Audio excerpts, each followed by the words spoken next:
well, get your ass kicked at Jiu-Jitsu Wednesday. I had a little bit of an issue trying to get this grouping of movements in my own mind, and it's been difficult. I don't know. It's such an adjustment going from one teaching style to another, and also a completely different variant of jiu-jitsu. Because no gi, so it's still a bit of a challenge. A lot of this stuff that I'm learning these days, I learned while in a gi, and so there is some familiarity. There's other stuff. It's just like, I made the association originally to reach over and grab the pant leg instead of the shin, or something like that. It's just little things. It's little things, that you wouldn't think they would make that much difference in the outcome of the role, but they do. They do. And so, today what we were doing, I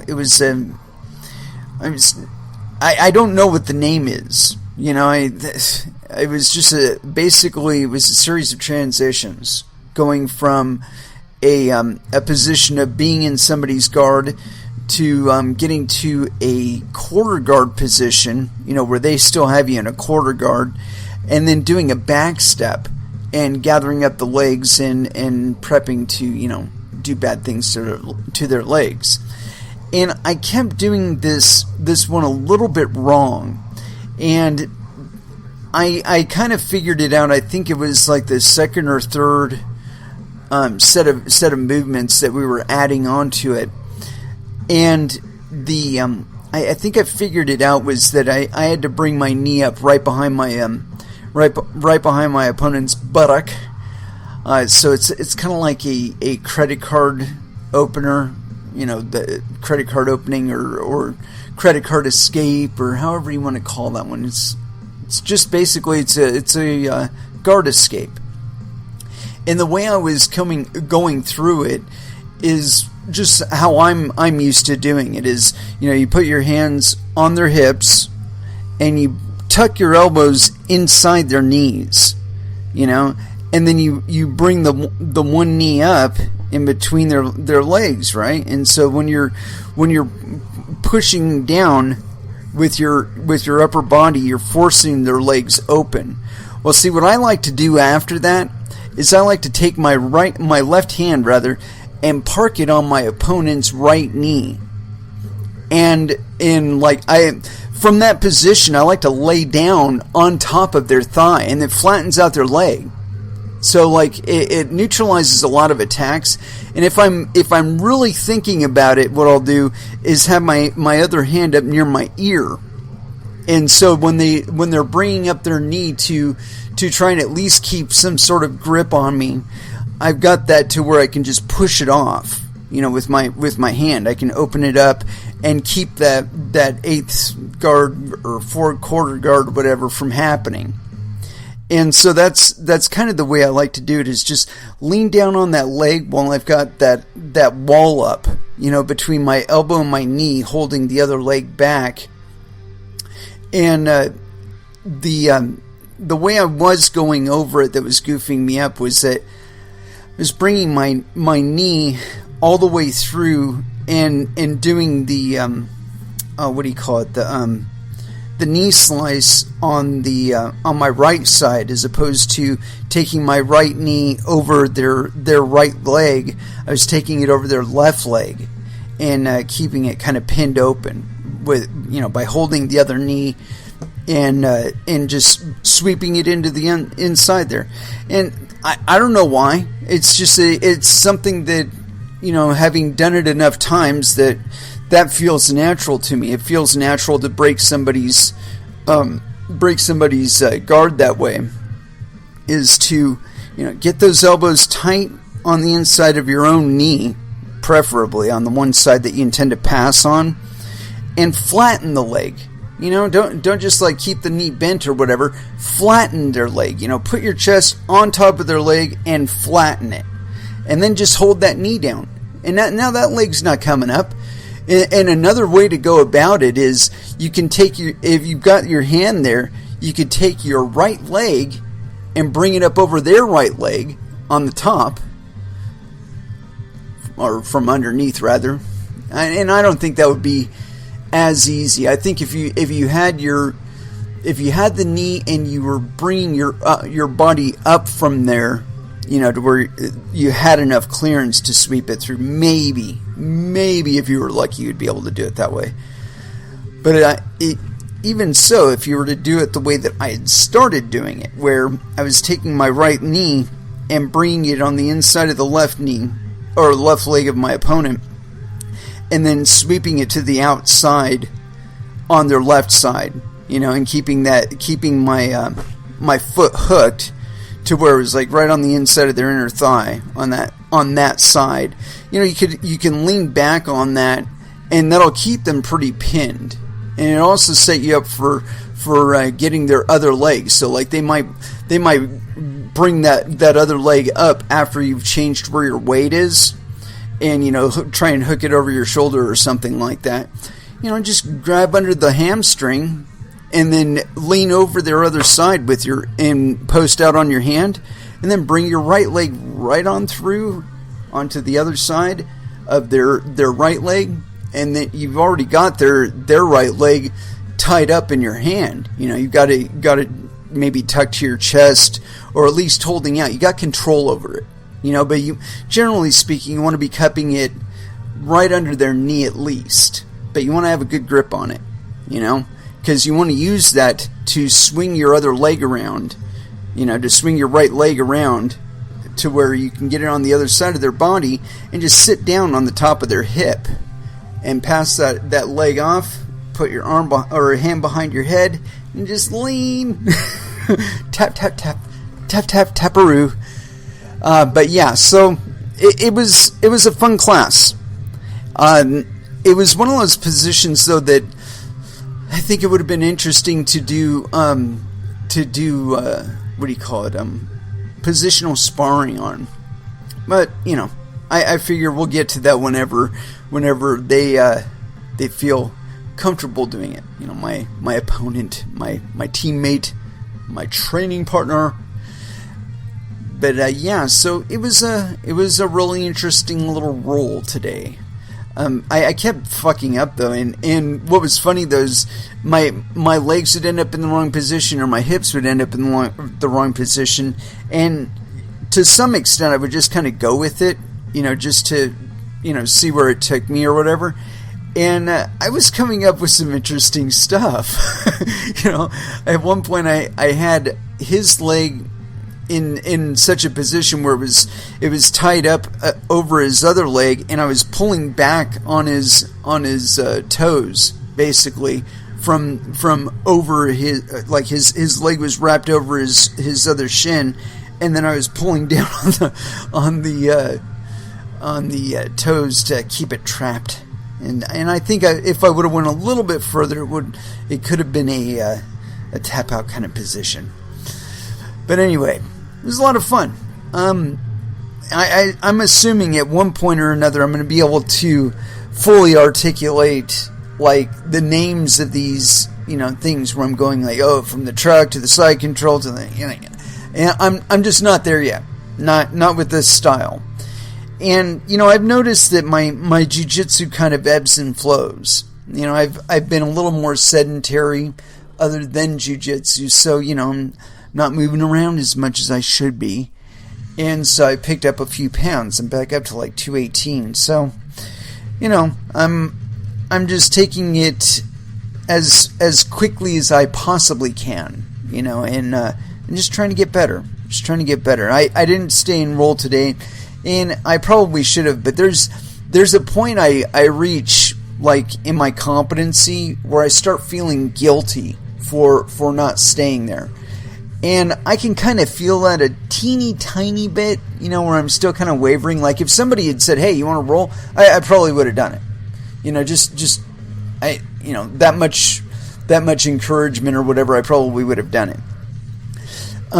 But that didn't happen, and I was pretty much walking off the mat to begin with. So like I said, I'm not quite to where I'm feeling guilty for having missed out on it, but I am getting there. And I imagine it won't be too much longer before I start feeling guilty for not being there on the days that I typically am not even there.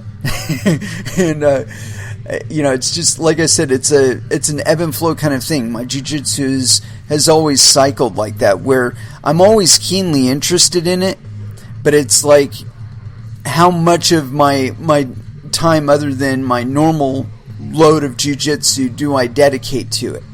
And so like I said, where I'm at right now, I'm on my way there. I imagine a couple classes from now, or maybe even a couple weeks from now, I'll start feeling really fucking guilty for not staying in there and really working on improving my game with a little additional time.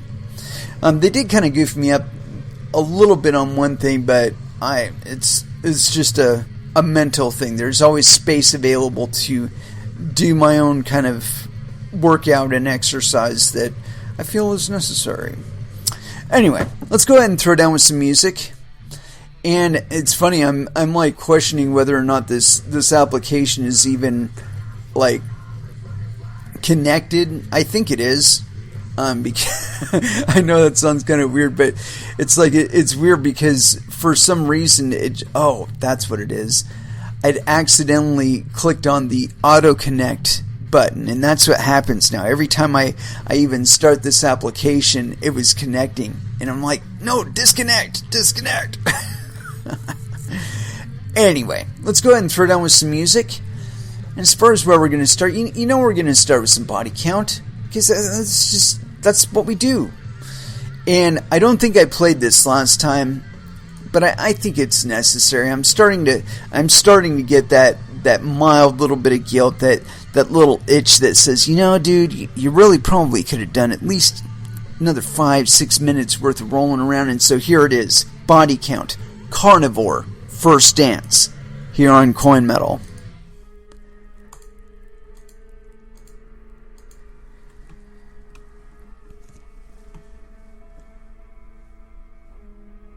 "12-foot ninja, dig for bones."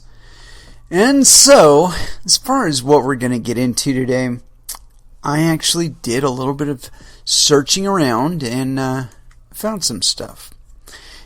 And oh man, I'm hesitant to pick one side to start on. I mean, it's one of those things where got a lot of good stuff to cover today, or at least it's not a lot, but it's a decent amount. Anyway, if I can get through this damn window thing here, yeah, good, wonderful, fucking piece of shit website. Yeah, it's wonderful. Fucking thing. There we go. Alright, and so I managed to get through this fucking clicky window shit. I hate that. There was a period of time before, I want to say it was 1997 or 1998, when you would just get pop-ups all over your fucking desktop from just scripts and stuff that people had designed in their websites. And so when you go to their website, they just pop up, like a bazillion fucking windows just would erupt on your desktop. And so the reaction among the internet community was that they did not like this, and that it had reached a point where they kind of banned it on their servers. And so, to come back around to a time where we have pop-ups all over your fucking website. Fuck you and your fucking pop-ups. Jesus Christ. Anyway, this first thing I got here, it's on crypto-news-flash.com.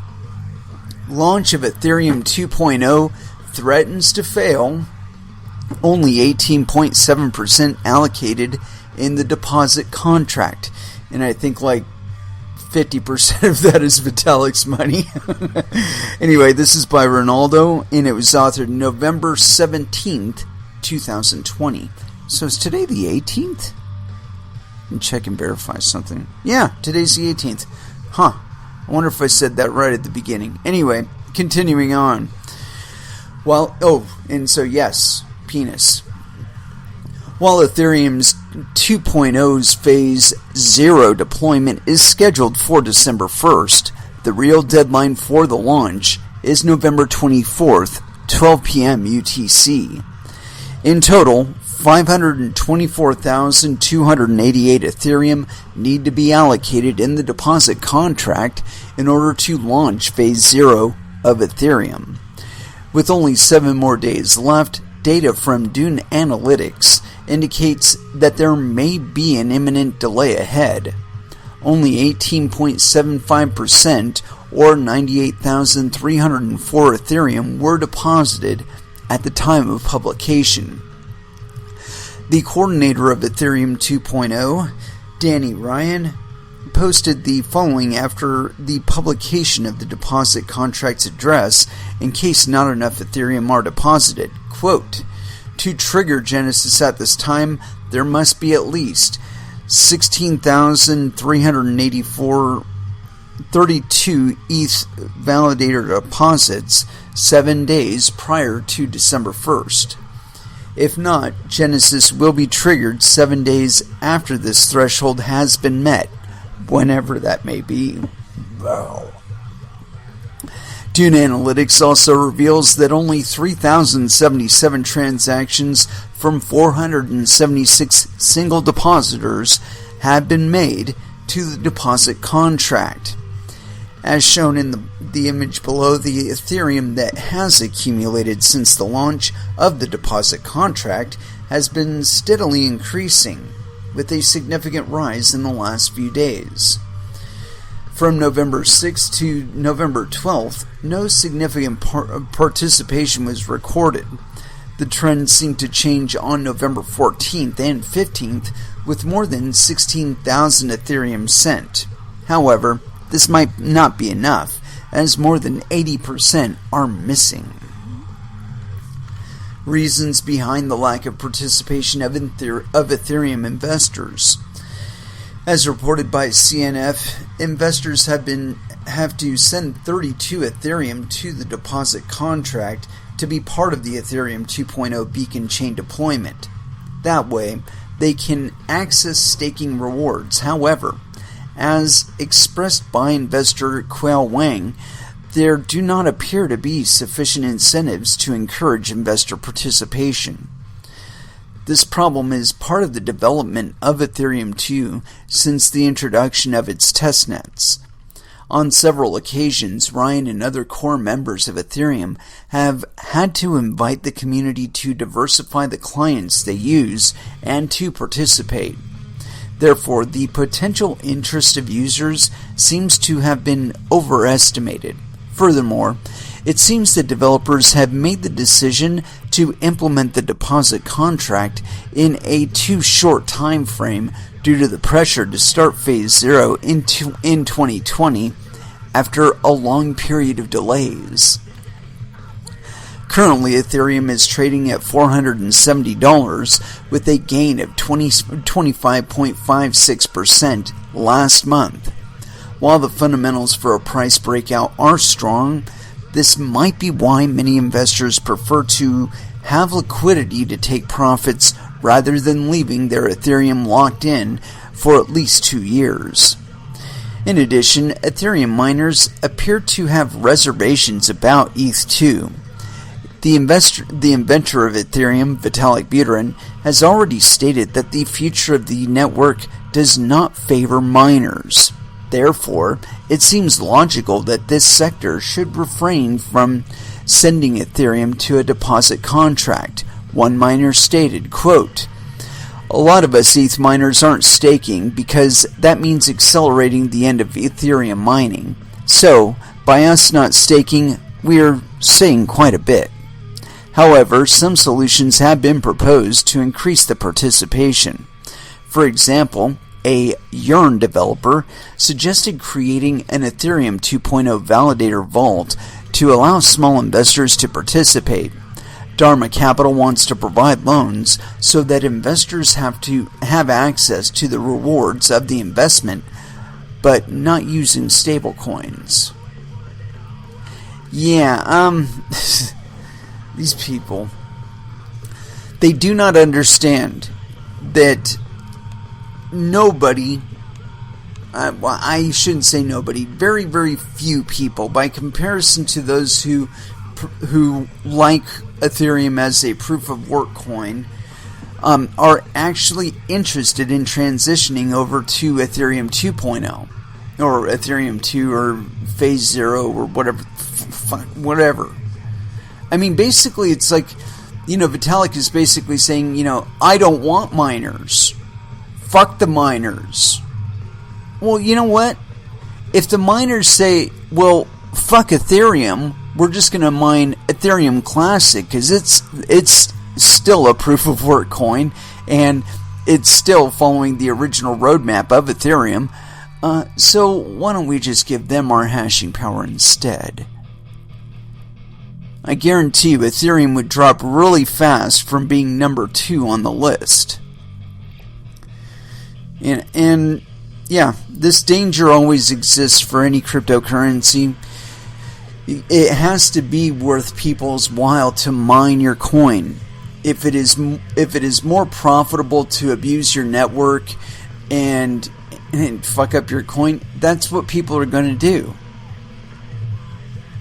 If you go back and read the Bitcoin white paper, it says explicitly people should want to play by the rules because it is more profitable to play by the rules than to attempt to cheat. And as long as that's true, you have potential security against people hacking your coin. However, when that stops being true, and you lose a lot of your hashing power and a lot of your network, that makes it a lot easier to hack your shit. And there's so much money tied up in Ethereum contracts. It's like, why? Why would you look for a less secure means of keeping that money where it is?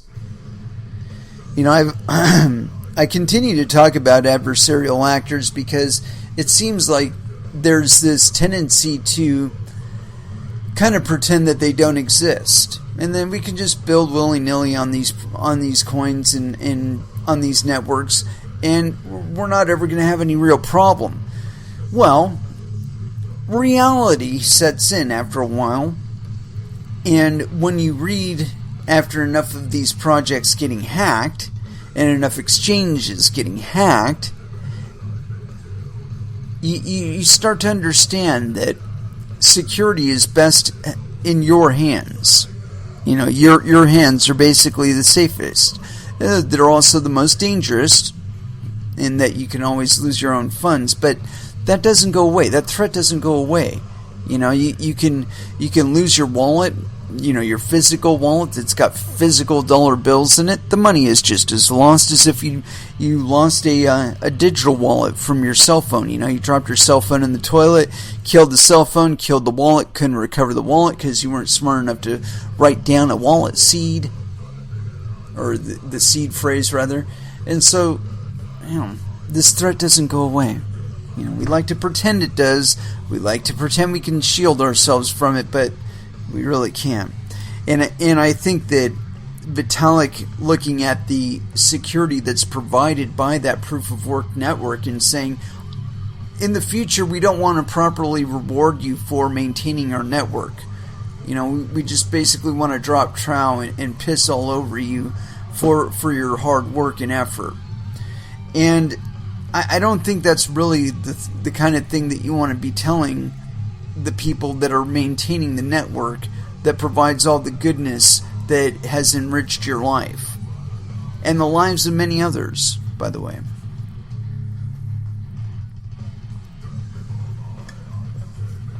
Sorry about that. I had to get a sip. Anyway, as far as where else we're going to go tonight, that was just one little taster here. But I wanted to get into this white paper because it's very important that we get some context before we go forward. And fortunately enough, it's relatively short, so as far as white papers go. And anyway, this is the white paper on originprotocol.com introducing OUSD, the first stablecoin that earns a yield while it's still in your wallet. White paper enabling true peer-to-peer commerce. Executive summary. Origin is an open source platform that enables the creation of peer-to-peer marketplaces and e-commerce applications. The Origin platform initially targets the global sharing economy, allowing buyers and sellers of fractional use goods and services, car sharing, service-based tasks, home sharing, etc., to transact on the distributed open web. Using the Ethereum blockchain and Interplanetary File System, IPFS, the platform and its community participants can interact in a peer-to-peer fashion, allowing for the creation and booking of services and goods without traditional intermediaries. We intend to enable a large-scale commerce network that 1.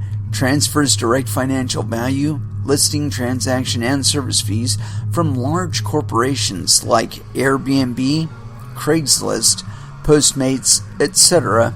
to individual buyers and sellers. 2.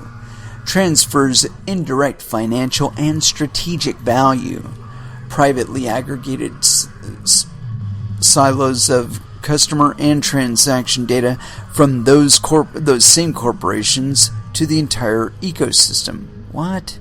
Transfers indirect financial and strategic value, privately aggregated silos of customer and transaction data from those same corporations to the entire ecosystem. Okay, so basically they're going to be tracking all of Walmart's traffic through them and selling that metadata to everybody else. Continuing.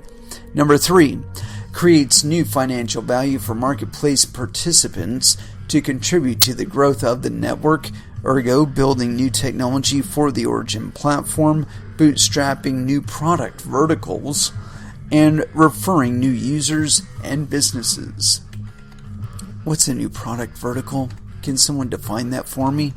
4, is built on an open, distributed, and sharing data layer to promote transparency and collaboration. 5, immediately allows buyers and sellers across the world to do business with each other without difficult currency conversions or tariffs. 6, promotes personal liberty by not allowing a central corporation or government to impose arbitrary and oftentimes onerous rules on how to do business. To accomplish these ambitious goals, we've created the Origin platform with incentives that encourage other technologists, businesses, and consumers to build, contribute to, and extend the ecosystem with us. We imagine a broad collection of vertical use cases, ergo short-term vacation rentals, freelance software engineering, tutoring for hire, that are built on top of Origin standards and shared data. As of this writing, the Origin platform is currently in mainnet beta. The 1.0 platform launch is scheduled in Q1 of 2020. While much of the engineering work has thus far been shouldered by our core engineering team, we anticipate that a significant amount of future development after the 1.0 launch will come from our growing open source community. Together we create the internet economy of tomorrow. This white paper details why a new form of peer-to-peer commerce needs to exist, the proposed benefits of the Origin platform, our product strategy, key features, and technical overview. An overview of the Origin team and our community. Why? Background. Since the advent of the internet, digital marketplaces have paired buyers and sellers of goods and services to enable transactions that were never before possible. Craigslist launched in 1995 and for years dominated in local and neighborhood commerce. That same year, eBay was started and created an entirely new category of auction-based sales, creating a more market-efficient way to do business. Fast forward 20 years, and countless internet marketplace businesses in both the B2C and B2B categories have flourished. In recent times, sharing economy marketplaces like Airbnb, Uber, Getaround, Fiverr, and TaskRabbit have paired buyers and sellers of the sharing economy with great success. Fractional usage of assets can now be, quote, sold just as easily as atomic items. What? And people all over the world are exchanging their excess inventory, time, and skills for financial gain. These new marketplaces that focus on gigs, services, and fractional asset use are particularly well suited for disruption by peer-to-peer systems built on the blockchain. Most sharing economy businesses have several things in common. First, as a collection, these companies have created tremendous impact to the world. Consumers of marketplaces have been able to improve their lives with access to products and services that were not available previously. Suppliers have used these platforms to reach customers at great scale and ease than before. Or greater? Did they use... Yeah, greater scale. Each marketplace creates a, quote, home for buyer and supplier to come together and transact, creating liquidity for that market. Second, most sharing economy businesses follow the same growth life cycle.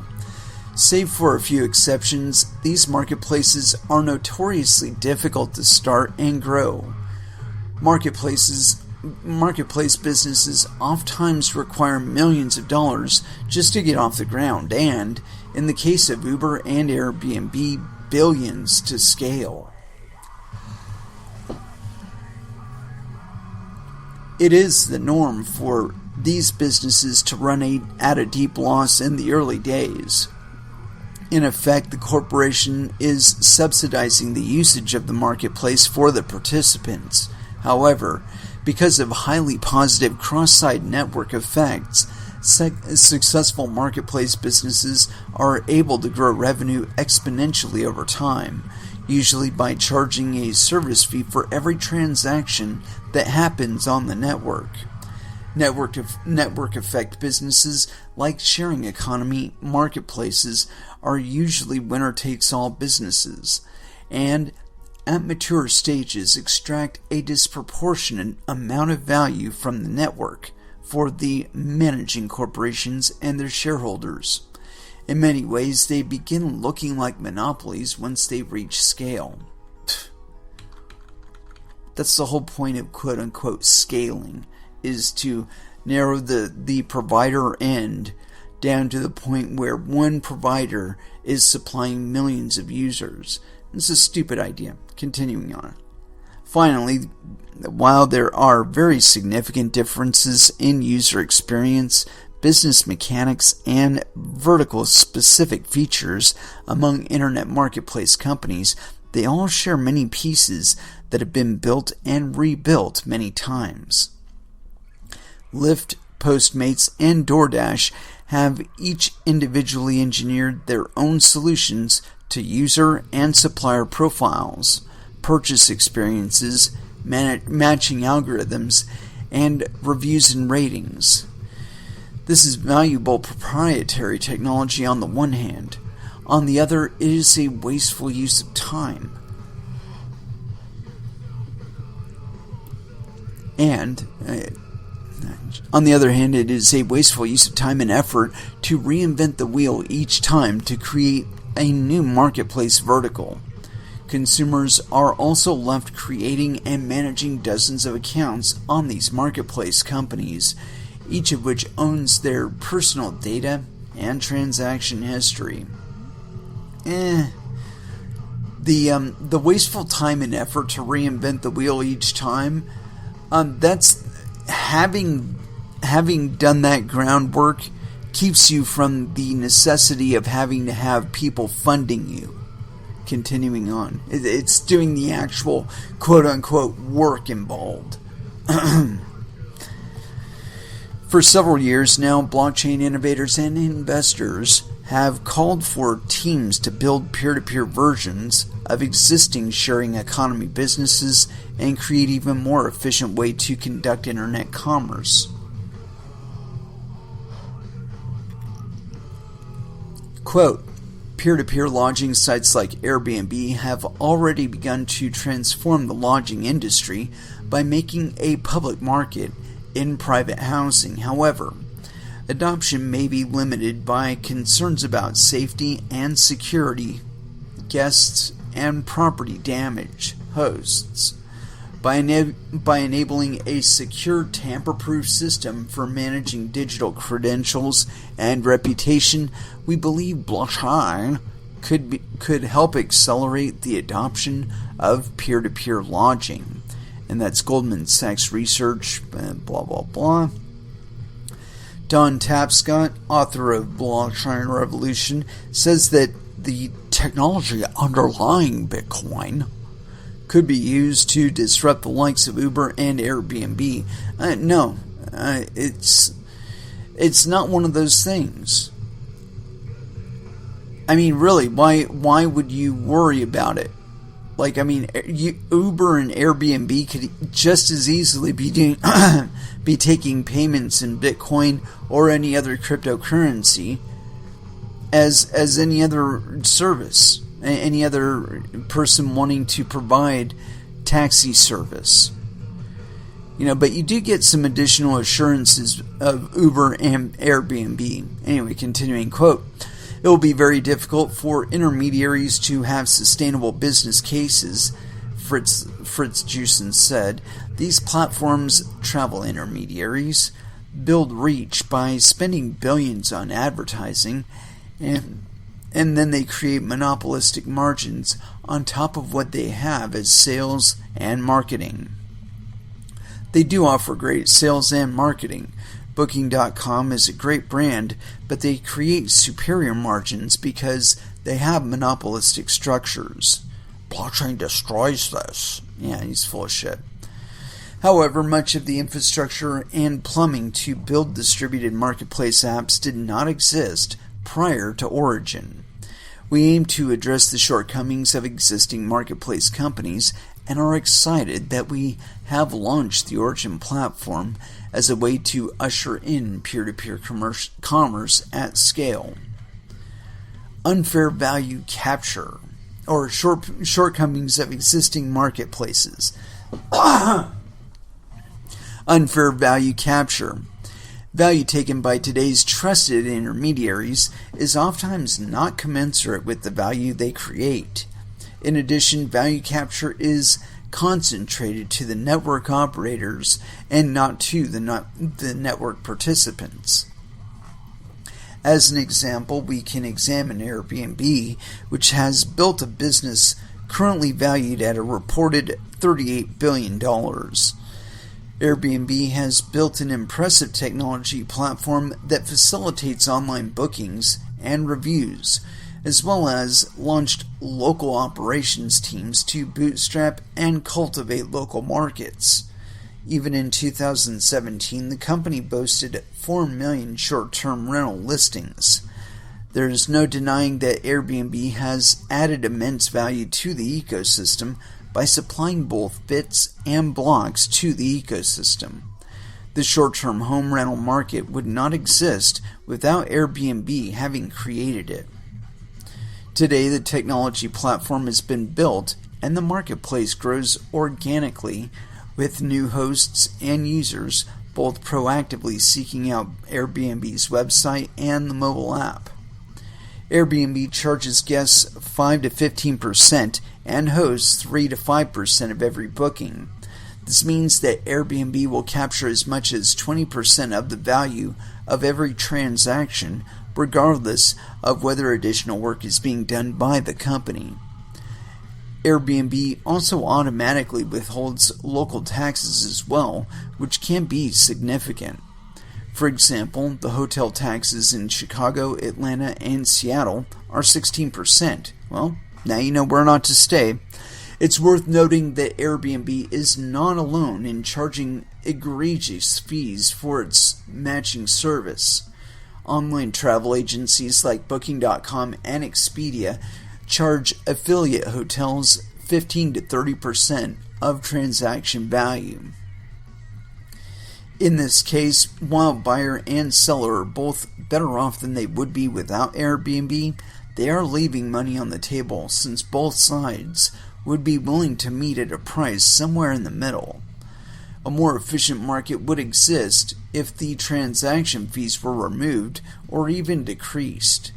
Buyer and seller will both be better off economically as Airbnb is disintermediated.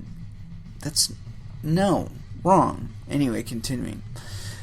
Quote, what if efficient marketplaces could be built that do not charge expensive transaction fees? Yeah, we already did that. It's called Bitcoin. Further, as Airbnb has thrived, it is the company's shareholders that will reap the handsome rewards.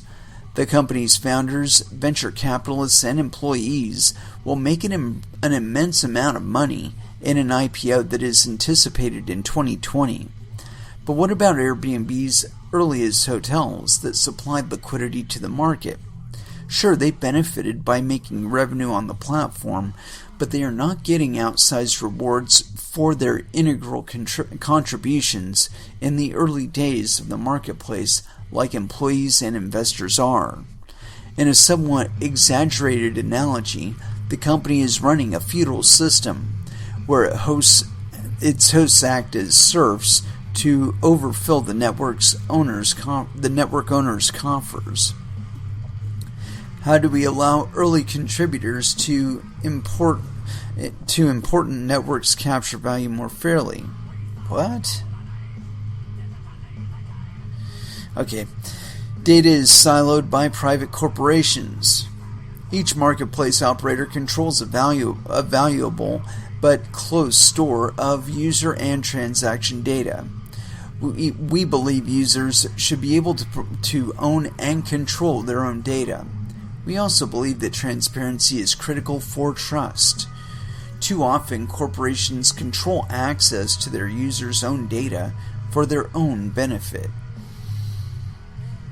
When guests set up a methamphetamine lab in an early Airbnb apartment, Airbnb's team of lawyers immediately descended with non-disclosure agreements and hush money to stop the negative press from getting out. That might have been the right decision for Airbnb, but the company's customers deserve to know the truth so that they can make informed decisions with whom to transact business. With the blockchain, everything is public and immutable, so transparency is a default feature. Open shared data also has the positive externality of encouraging competition and ever improving updates to the community. Quote, what if network data was owned by the community and not a private operator? Potential lack of innovation. Once a category winner has been defined in marketplace verticals, that company is usually able to maintain a mostly monopolistic position. Having more buyers and sellers means more capital to further grow the business. Having invaluable troves of data, marketing dollars, and brand recognition are all powerful moats that prevent competitors from entering the market, thereby stifling innovation. The most salient example is probably Craigslist, the first mainstream services and goods marketplace on the internet, which has thrived for over 20 years, despite having an outdated user experience, lacking a dependable and trustworthy reputation system, and even failing to provide a native way to pay for transactions safely and easily. There have been a countless number of Craigslist competitors that fell flat despite offering buyers and sellers a safer, easier buying experience, simply because Craigslist had first mover advantage and ingrained network effects. The buyers go where the sellers are, and the sellers go where the buyers are. Quote, what if buyers and sellers met on an open, decentralized network that created incentives for everyone to work together and innovate for community interest? We envision a future where innovations are constantly made to underlying infrastructure, product features, and business mechanics to the benefit of the entire network of buyers and sellers. Arbitrary rule changes and censorship. When marketplaces are governed by individual corporations, these corporations can and will change policies and rules on a whim. In many cases, they have the best intentions of the community in mind. In others, they have much more selfish interests. There are countless examples of marketplace operators spiting the very members that have created great value for them. Vitalik. As sharing economy marketplaces grow, suppliers and buyers increasingly become abstracted away into the numbers, and some are left feeling like they're, quote, cogs in the wheel. Uber has increased their take from drivers from 15% all the way to 30% over the years, and drivers have no ability to impact these decisions. Many early Uber drivers now feel that they have been taken advantage of as the ride-sharing giant has scaled its operations. In 2017, Airbnb made news for kicking guests out of rented properties and canceled their accounts after discovering those guests were planning to attend a KKK rally. While few people sympathize with Klan members that promote racist and violent ideology, it's a slippery slope for Airbnb to start taking an opinionated stance on who is allowed to use their service. What about members of controversial political and religious groups? The personal leanings of a marketplace's founder, no matter how mainstream, should not interfere with the decisions of marketplace buyers and sellers. Damn Skippy. Many Etsy sellers live in constant fear of their stores being shut down for copyright violations or breaking arbitrary rules like having duplicate listings or failing to disclose team members. There are many stories of store owners having their livelihoods extinguished with little to no recourse. Similar stories of platforms shutting down accounts or seizing funds are all too common on eBay, Amazon, and many other popular marketplaces. Sellers complain, of course, but few realistic alternatives exist. Sellers complain, of course, but few realistic alternatives exist. Tampering of rules is not reserved only for private corporations that manage the marketplaces. Airbnb's home city of San Francisco has passed local ordinances forbidding the home rental company from taking bookings from hosts who have not properly registered their homes. The new regulations are so restrictive that thousands of rental properties in San Francisco have now been banned from the platform. Dozens of other cities followed San Francisco's actions and used them as a model for how to pass their own restrictions concerning home sharing.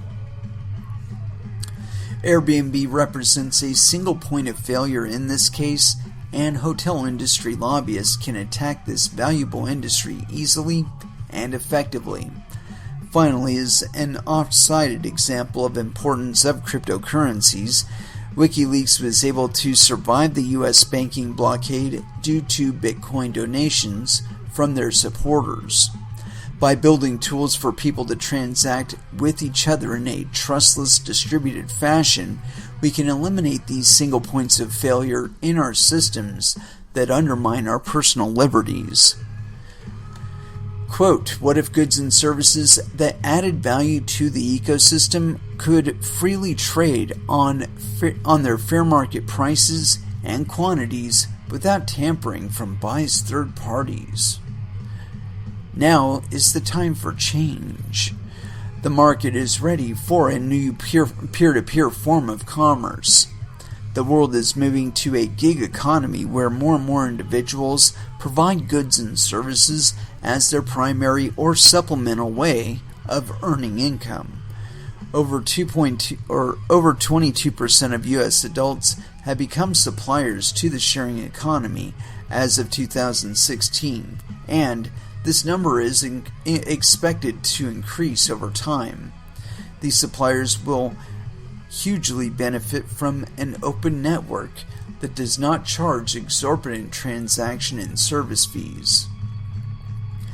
Gross bookings on the sharing economy are expected to exceed $335 billion by 2025. Platform revenues, mostly fees taken by the companies for the sharing economy, are expected to more than double to $40.2 billion in the next 5 years. While the overall market continues to boom, value capture is only shifted in favor to the regional monopolies. Recently, Airbnb dramatically increased its fees for hosts in many global regions from 3 to 5% to 14%. Similarly, Uber's advertised 25% commission rate is not actually significantly higher when factoring in an additional fees that are passed on to their drivers. For example, the median commission that Uber charges in San Francisco was recently estimated at 39%. Kiss my ass. Holy crap. We're going to take a pause right there, and we'll pick it up on the other side of the music break. Just want to check one thing before we get back to that.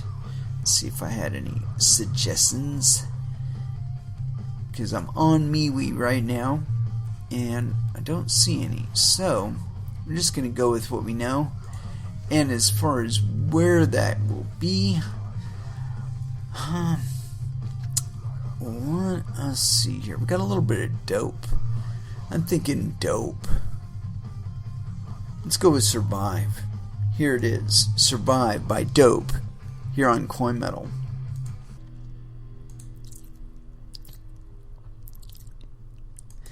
And that was Exodus with Open Season. And so, let's get back into this thing. So where we end off at, Uber charges in San Francisco is recently estimated at 39%. And we're on page, come on, tell me what page we're on. No indication actually. The world is also moving more and more to global versus local commerce. Sellers are able to provide services and many times products and goods to customers across the world. Currently, a Lyft messenger would not be able to ride on the Didi Chuxing ride-sharing network, China's largest ride-sharing company, save for the fact that the two companies signed a deep partnership that was months in the making and involved a mutual investor pouring hundreds of millions of dollars into both companies. In a global but openly distributed marketplace, a customer would be able to purchase services from suppliers without the need for new accounts, complicated currency exchanges, or prerequisite negotiated deals.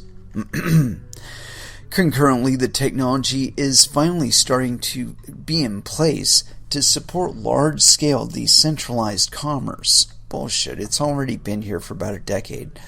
With the official launch of Ethereum in July 2015, the world was given its first widely adopted blockchain that supported smart contracts. Ethereum was created, quote, created, quote, programmable money, and just as importantly, a community of developers, evangelists, and investors that are committed to furthering the technology stack and use cases. On the data storage side, the Interplanetary File System, IPFS, has gained traction as a distributed data repository for the open persistent web. With the expected future launch of Filecoin and their Proof of Replication, POR, and Proof of Spacetime, POST, large amounts of data will be able to be stored in a distributed and trustless fashion with the right incentive model to make it work. Built on top of these two underlying technologies, the Origin platform has been live in beta for nearly a year. After getting valuable feedback from thousands of early users, we are launching the 1.0 version of the Origin platform in Q1 of 2020. We believe that now is the perfect time to push forward the peer-to-peer marketplace and e-commerce markets to take advantage of growing market demands and promising technology innovations. Dude, the fucking Silk Road did this shit already. The guy's in prison right now. The Origin platform, the sharing economy today, tomorrow, blah, blah, blah. It gives a nice little graph. Enabling decentralized marketplaces. Our vision is to promote the open and free exchange of services in the new internet.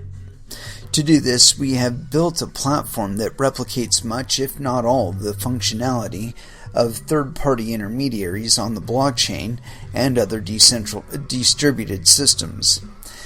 This is an ambitious goal and technically difficult engineering challenge, but we have already hit early milestones to prove out our technology and early use cases.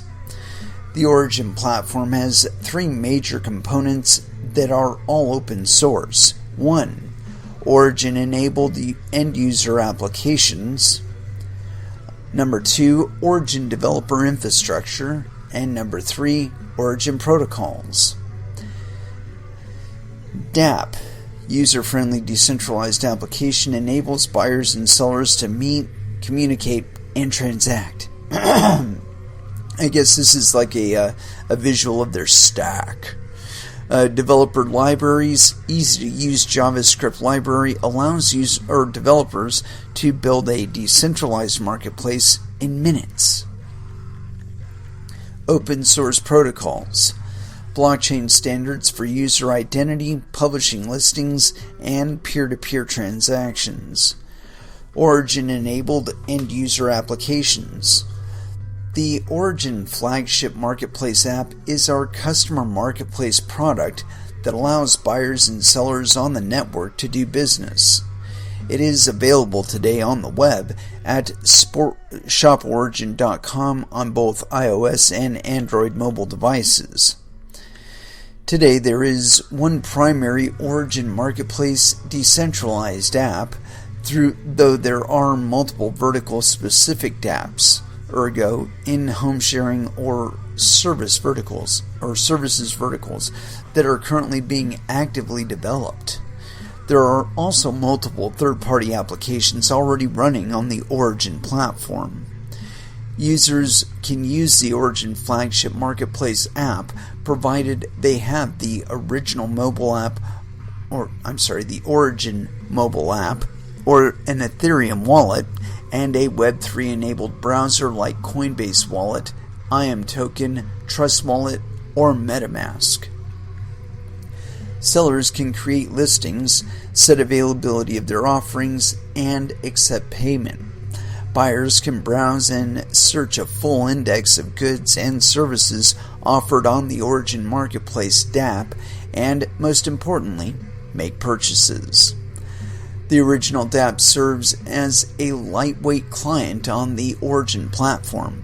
The front-end code can even be hosted and distributed on the open IPFS network. Of particular note is that we don't intend for the Origin dApp to be the only access user and transaction data.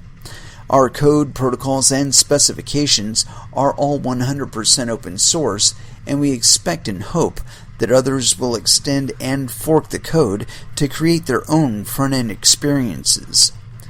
Already, we have had over 170 open source contributors participating in improving our core libraries and initial marketplace app. There are already multiple third-party dApps running on the Origin platform across numerous verticals, such as home sharing, luxury e-commerce, and fine art.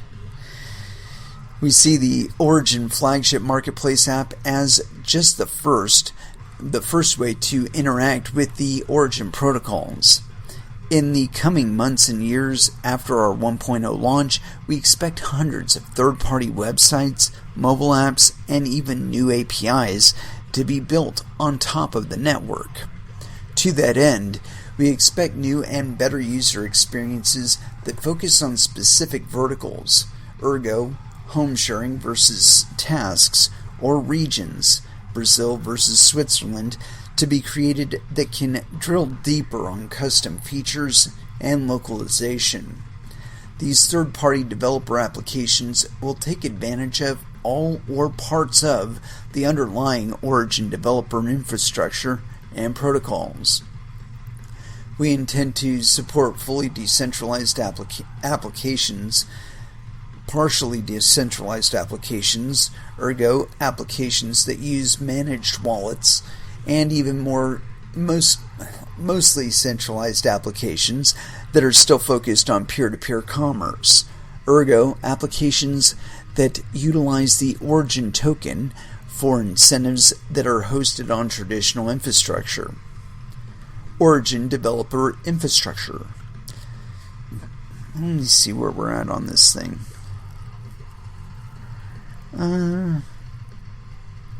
Hopefully we're almost there. I guess we're still enabling peer-to-peer commerce.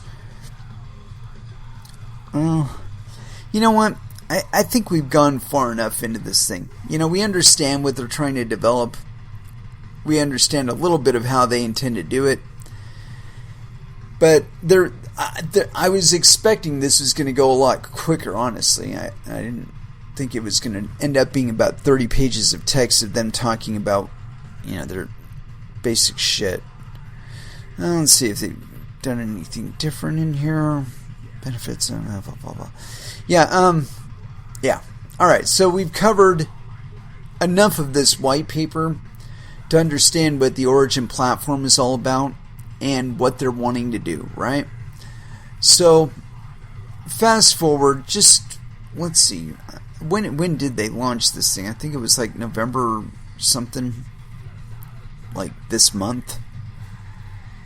Alright, anyway, so fast forward just a teeny tiny bit, and this is on medium.com, Origin's Medium page.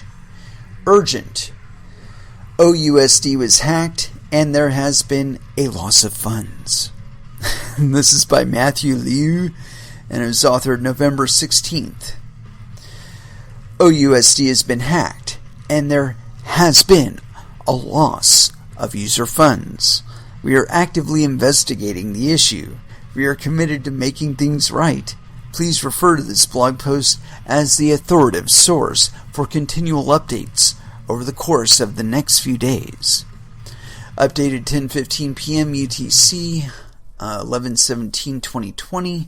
We are currently focused on gathering data with the aim of recovering funds for our OUSD holders. We will continue to provide frequent updates with our findings. Please stay tuned. Let's see, it was updated at 10:38 a.m. UTC. Let's see, I think that was actually the latest one. No? Okay. Updated at 10:38 a.m. UTC, 11/17/2020, Micah Alcorn. As promised in an earlier update, we wanted to provide a detailed walkthrough of the attack on the OUSD vault, and that happened earlier today. We'll follow up with a full post-mortem in the coming days to explore a variety of ways to prevent future attacks. For now, we want to quickly shed light on what happened. We will also have an upcoming post discussing the latest on our efforts to recover funds, as well as our worst-case scenario plans to compensate users if we're unable to recoup user deposits. The attack originated from an address with a contract deployed at November 17, 2020 at 12:56 a.m. UTC. Here's a description of the transactions that were initiated by this contract. November 17, 2020, 12:47:19 a.m. UTC. Number 1, the flash loan. 70,000 Ethereum was borrowed from DYDX. Number 2, the stablecoin swaps. 17,500 Ethereum was exchanged for 7,855,911.53 USDT on Uniswap. 52,500 Ethereum was exchanged for 20,987,772.08 DAI on Uniswap. Number 3, the simple mint. Our mint method, which allows the sender to use one type of stablecoin to mint OUSD, was called with 7,500,000 USDT. 7,500,000 USDT was transferred to the vault. 7,500,000 OUSD was minted and transferred to the attacker as intended. At this point, the attacker held a little over half of all OUSD in existence, and the vault had an equivalent amount of collateral to support a supply of roughly 14,518,200 OUSD. Number 4, the reentrancy. Our mint multiple method, which allows the sender to use more than one type of stablecoin to mint OUSD, was called with 20,500,000 DAI as the first stablecoin. And it gives us a nice little script.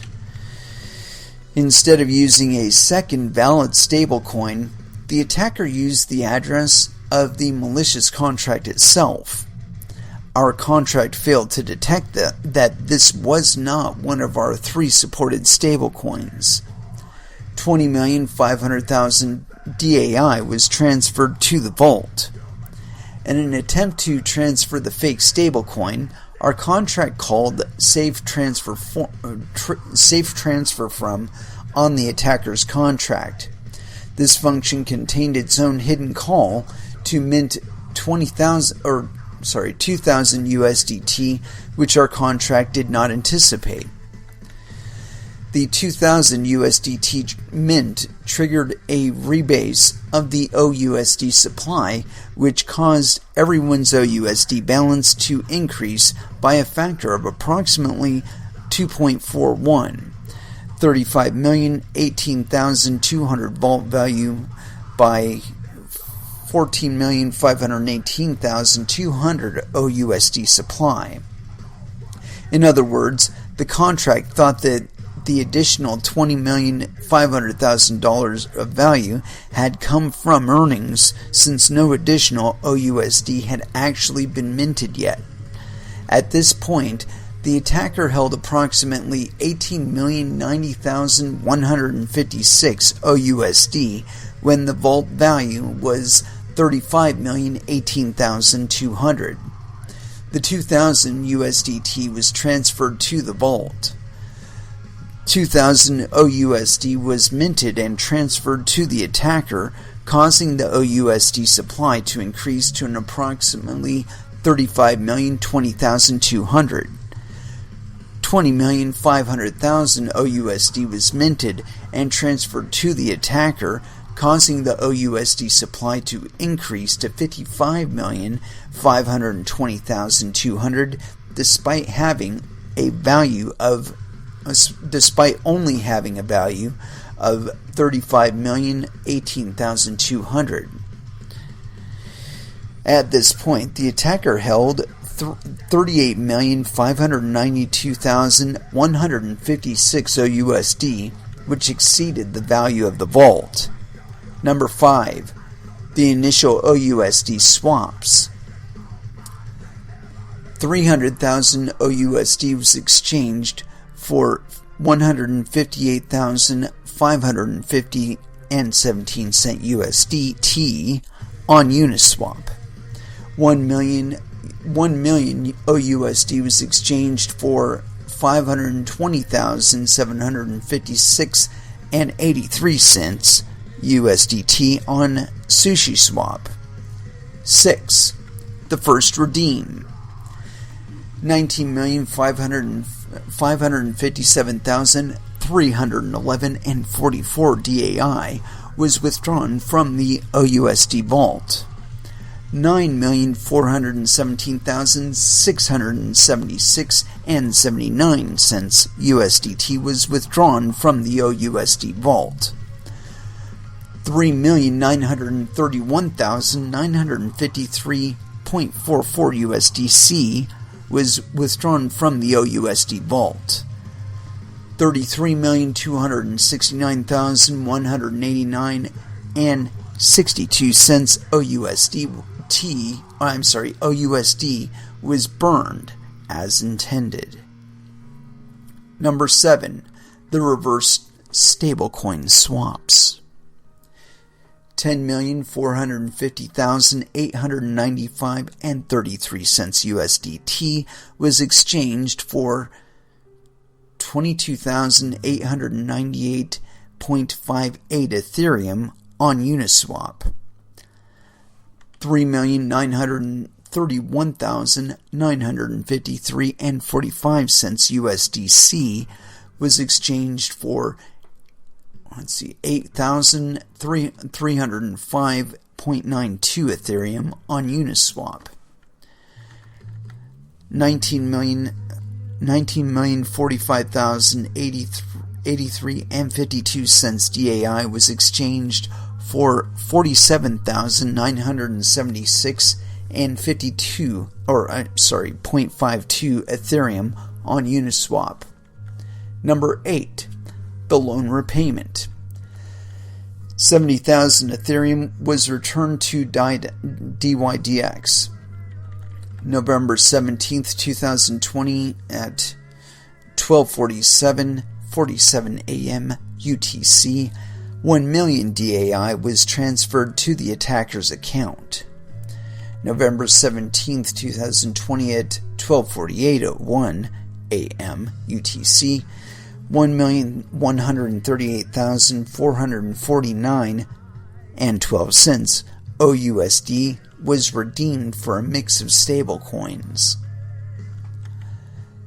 November 17th, 2020, 12:49, a.m. UTC, 531,688 and 76 OUSD was redeemed for a mix of stablecoins. November 17th, 2020, 12:49 and 47 a.m. UTC, 248,059 and 48 cents OUSD was redeemed for a mix of stablecoins. And let's see here.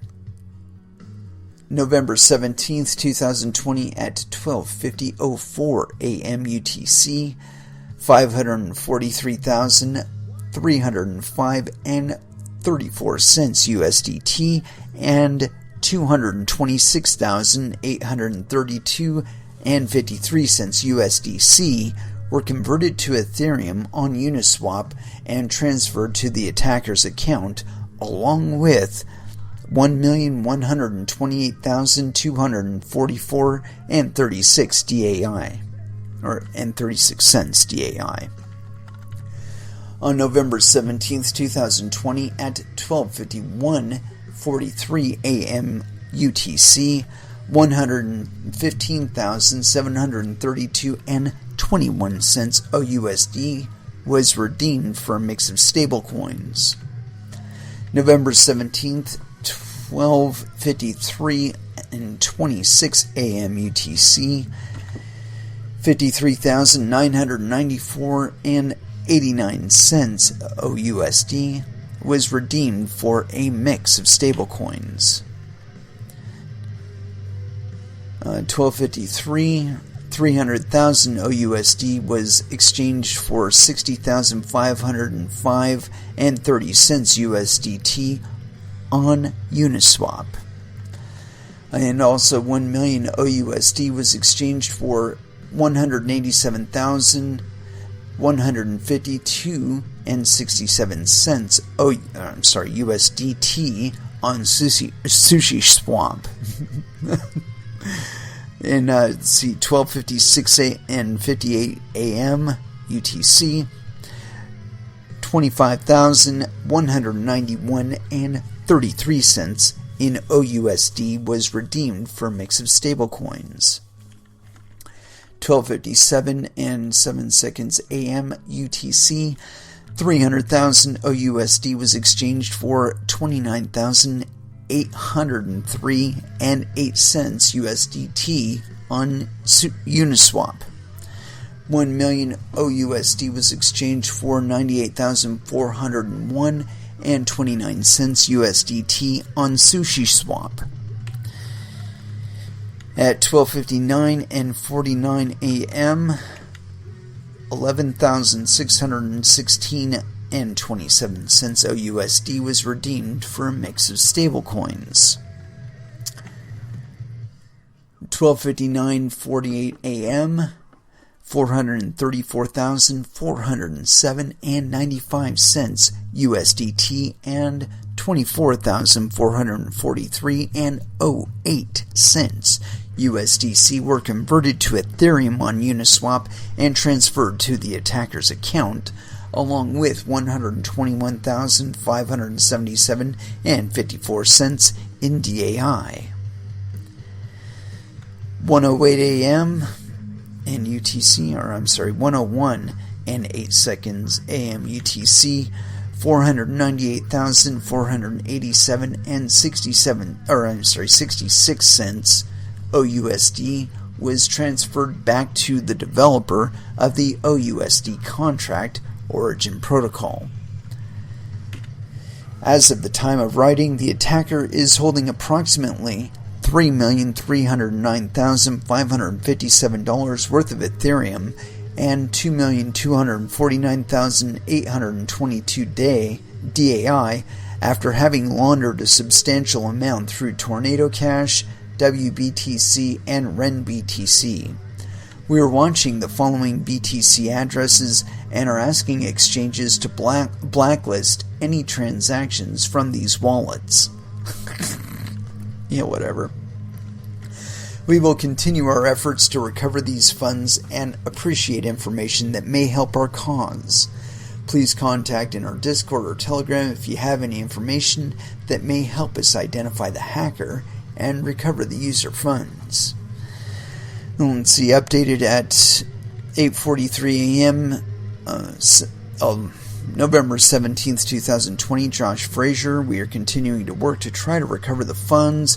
If you're still providing liquidity on Sushi Swap, we advise you should remove your funds as soon as possible. We also strongly advise you do not attempt to buy or sell OUSD at this time.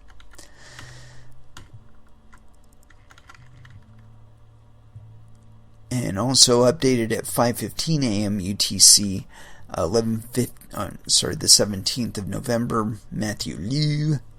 In the last 3 hours, we have made progress understanding the attack and tracking the flow of funds from the OUSD vault to the attacker's wallets. We are actively working on measures in an attempt to recoup the funds. This includes working with exchanges and other third parties to potentially identify the attacker and/or freeze funds from being liquidated. We have traced funds and know that the attacker used both Tornado Cash and RenBTC to wash and move funds. Currently, there is still 137 ETH and 2.249 million DAI sitting in one of the attacker's wallets. Again, here's the transaction for the attack. Here's an early synopsis of the attack. The attack was a retracency bug in our contract. Unfortunately, our contract was safe from retracency bugs unless one of our supported stablecoins was attacking us. Number 2, the attacker exploited a missing validation check in Mint Multiple when minting OUSD with multiple stablecoins to pass in a fake, quote, stablecoin under their control. This stablecoin was then called, quote, transfer from on by the vault, allowing the hacker to exploit the contract with a retracency attack in the middle of the mint. The attacker was able to create a rebase event inside the second mint after funds had been moved to OUSD from the first large mint, but before the supply of OUSD increased. This created a massive rebase for everyone in the contract, including the attacker. The attacker then also received their first large OUSD mint, giving them in total more OUSD than the contract had assets. The attacker withdrew most of the stablecoins from OUSD. They were then able to take extra OUSD after withdrawing and selling it on Uniswap and SushiSwap for USDT in subsequent transactions. A more thorough transaction-by-transaction analysis will be forthcoming. We will be taking exhaustive measures in the next few days in an attempt to recover lost user funds before discussing a compensation plan for affected OUSD holders. As a reminder, please do not buy OUSD on Uniswap or SushiSwap, as the current prices do not reflect OUSD's underlying assets. To the hacker, we ask that you do the right thing and return the funds. You've demonstrated your superior skills as a hacker, and we'd happily hire you as a security consultant. If you return 100% of the user funds, we promise not to pursue you or any legal action against you. We humbly ask you to consider the hundreds of innocent people you are hurting and return the funds. Lastly, we want to express our gratitude to the greater blockchain community. We've received an outpouring of support from our investors, DeFi engineers, security experts, etc. in these trying times. We're very thankful to the groups that are helping us further analyze the attack, trace funds, and potentially identify the attacker. Thank you from our entire team. Oh shit. Okay, so let's see. Do I want to go back to the original post? No, because I want to cover this from at least one other perspective, and because I've got it on another website. Let me see here. Let's see. Trying to find. Let's see. Here we go. This is on portswigger.net. Origin dollar cryptocurrency hacked to the tune of $7 million in less than 2 months after the launch. And this is by Adam Bannister, and it was authored on November 17th, 2020 at 1440 UTC. And so, yes, penis. Origin Protocol is scrambling to recover $7 million worth of stolen Origin dollar after the recently launched stablecoin project was hacked. The San Francisco-based blockchain company disabled deposits to the vault after detecting a so-called retracency attack that took place this morning, November 17th. Origin co-founder Matthew Liu, who tweeted news of the attack 2 hours after it took place, said the pilfered funds included $1 million deposited by Origin and our founders and employees. The project's native token has shed 85.3% of its value in the past 24 hours, according to CoinGecko. OUSD was launched in late September with the promise of generating yields while funds sit passively in wallets. Stablecoins are pegged to cryptocurrencies, fiat money, or exchange-traded commodities to minimize price volatility. Quote, tracking the flow. Around 4 hours after the attack took place, Liu's fellow Origin co-founder Josh Frazier said the company had made progress understanding the attack and tracking the flow of the funds from the OUSD vault to the attackers' wallets, and were actively working on measures in an attempt to recoup the funds. He added, quote, this includes working with exchanges and other third parties to potentially identify the attacker and or freeze funds from being liquidated. Liu said a compensation plan for affected OUSD holders would also be discussed. Users have been urged not to buy OUSD as the current prices do not reflect OUSD's underlying assets and to remove funds from liquidity pools. Liu promised that Origin would not pursue legal action against the culprit, quote, if they returned the stolen funds. Missing validation check. Fraser said the stolen funds, which had been washed using Tornado Cash and Ren BTC, had been traced to an Ethereum wallet containing over 7,137 Ethereum and 2.249 million DAI. Discussing the hack, the Origin co-founder said the attackers capitalized on a missing validation check to pass in a fake stablecoin, which was then called Transfer From by the vault. This apparently allowing the attacker to exploit the contract with a retracency attack in the middle of the mint. Yeah, we already read that part.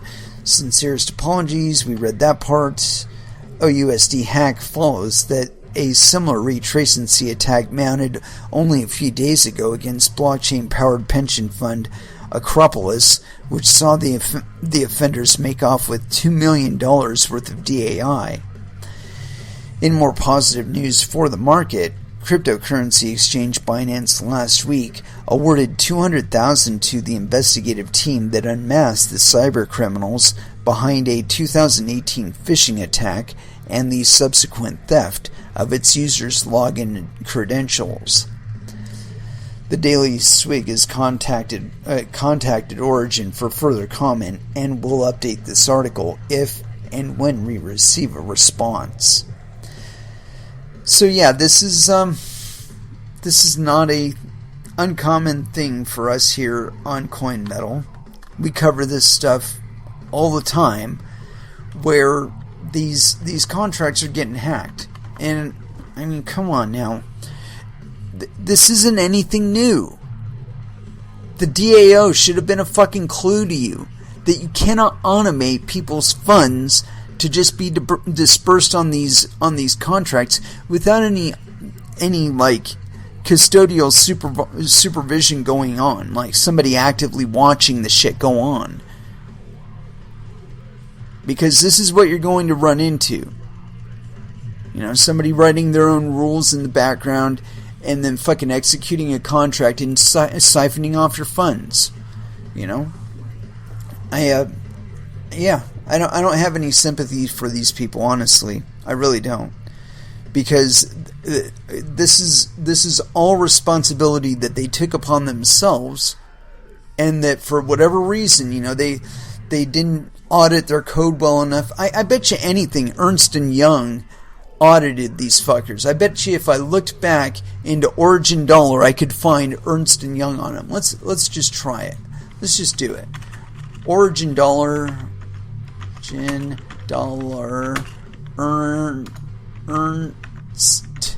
& Young. Let's see if they're associated in any way. Ernst & Young stock doesn't exist. Here's why. Oh yeah, that's not it. Working Better World context, no. Nope. Apparently not yet.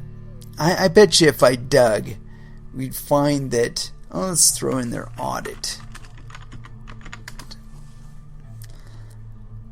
See, I'm trying to find out if Ernst & Young were the auditors of these guys' code, because Ernst & Young has kind of a spotty kind of reputation as far as like what their competency is to properly audit certain things, and I'm wondering if maybe they might have been involved in it, because see, I think that ultimately they are going to be the Moody's of the cryptocurrency auditing kind of thing. I don't know how to explain that properly. There was a series of events that took place in the home finance sector from like, I want to say like 2004 until 2007 when it started imploding, and that culminated with the 2008 financial crisis. Well, all along, if you watch The Big Short, they cover this in depth, okay, where certain analysts caught on to it and capitalized on it, on what they'd found out during their investigation. But basically it was this, that Moody's and a couple other of these auditing agencies were giving these loan issuers and creditors AAA ratings, and I couldn't tell you specifically which one, a little foggy on that one. Anyway, was giving them AAA ratings where they did not really have AAA ratings with regard to the soundness of their books, but they were getting paid off. And they were just like looking the other way. They're like, yeah, sure, SEC, these guys are great. We audited their books. Here's a background. Here's a profile. Here's an attestation. Everything is wonderful. And then, when people wanted their money and they didn't get the money, things happened and bad stuff happened. You know, but the fact of the matter is that the whole of the crisis was born of people's trust in these auditing firms and the evaluations that they were providing to the rest of the market. And see, I fear that the same thing is going to happen within crypto. That there are auditing firms or people that are claiming that they are auditors that are going through the code, and the code isn't necessarily audited. It hasn't necessarily been run on a test net for months, if not years beforehand. It was not beta tested with live individuals and live network shit. I mean, it wasn't properly audited. Right? But we're going to find out. And it's going to be through incidences like this Origin Dollar hack, where somebody exploits a little bug in the code, and then that's it. Millions of dollars lost. Bye-bye. Bye-bye millions. Hundreds of people hurt. Don't care. Millions of dollars. Bye-bye. So, again, I think that we've kind of hit the threshold of credulity, you know, with regard to these projects, where we're allowing so much trust that it's literally as easy as writing out a little bit of code, a little bit of functional code, and you're able to gank millions of dollars out of these contracts. That should not be possible, especially in association with cryptocurrencies, because they're not exploiting it on chain. They're exploiting it off chain in this trust bubble that these monkeys keep creating for themselves. And look, The DeFi thing, it's all wonderful. You're doing it completely outside of the regulatory landscape, and that is fine. You are accepting that risk. However, as somebody who has been involved in this space since its beginning, in my estimation, they are far beyond what I would entertain as an acceptable investment vehicle. There are better places to put your money and to make more money and to keep your money. You know, it's like, you know, I feel like I'm pointing at a Ponzi scheme. You know, I read through these fucking people's white papers and shit, and like, you heard it. I mean, I must have read like 20 pages of that fucking material, and I got a basic outline of what they're trying to do.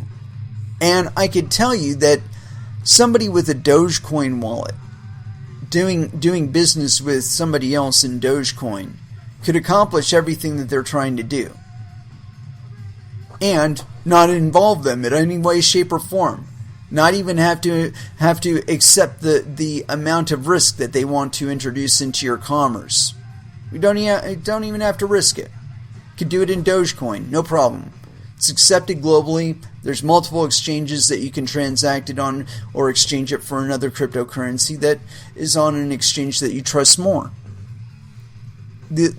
I.e., the utilization is available. You can do it. You don't need these people to do it. If you want to do business where you're giving rides to people in your car, all you need is a fucking cell phone with a wallet on it. And you tell people and say, hey, yo, on message boards and stuff, say, hey, I'm working in this vicinity, I'm willing to go to this perimeter, and these are the currencies that I accept. All of a sudden you've disintermediated Origin, you've disintermediated Uber and Lyft and all those other people. Now, of course, you've also accepted the risk that when you show up, the motherfucker ain't just going to pull out a gun and steal your vehicle, carjack you, and take your fucking phone with your wallet on it. I mean, that's a threat. It exists. You got to anticipate that. And I don't think that Lyft or Uber actually give you any real security on that end. But the point being that it's entirely possible to disintermediate every one of these people. Just use Ripple. I mean, come on now. Get a Ripple wallet on your fucking phone. Use Ripple. Use Verge. Use Monero. Use any kind of currency that you want to. I mean, there's multi-currency wallets out there too, that you can do exchanges within the wallets themselves. And not just, some BFE coin that nobody's ever heard of outside of that exchange. I mean, like Monero, Verge, Doge. These coins and these networks are meant for us to use in order to facilitate commerce that would not otherwise be possible. And again, these guys, they keep trying to introduce themselves, and all they introduce is a very narrow route that you have to abide by a whole shit ton of rules and regulations that you really don't need involved in your commerce at all. And on top of that, you add the loss risk, where they haven't properly audited their code, and there's some little flaw in there that some monkey out there can exploit. And there goes your funds. Given what these people are trying to aspire, what kind of utilization they're trying to fulfill, I find that they're addressing it at just the wrong point. I mean, make an app where I can look up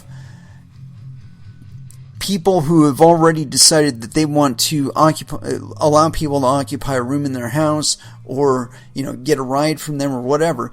Put them they register with it as an available vehicle or an available residency, and then list what currencies they're willing to do their transactions in. And maybe do it with a small listing fee that you collect from the person that is posting it. That could work. Launch that as an app. Anyway, I'm done giving out multi-million-dollar ideas. Let's go ahead and throw back down to some music. And so as far as where to go, I think maybe some Coal Chamber, Sway, here on Coin Metal.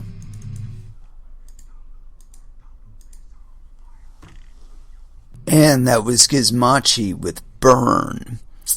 And it is with that I'd like to close out this episode. Thank you very much for listening. I certainly do appreciate the support.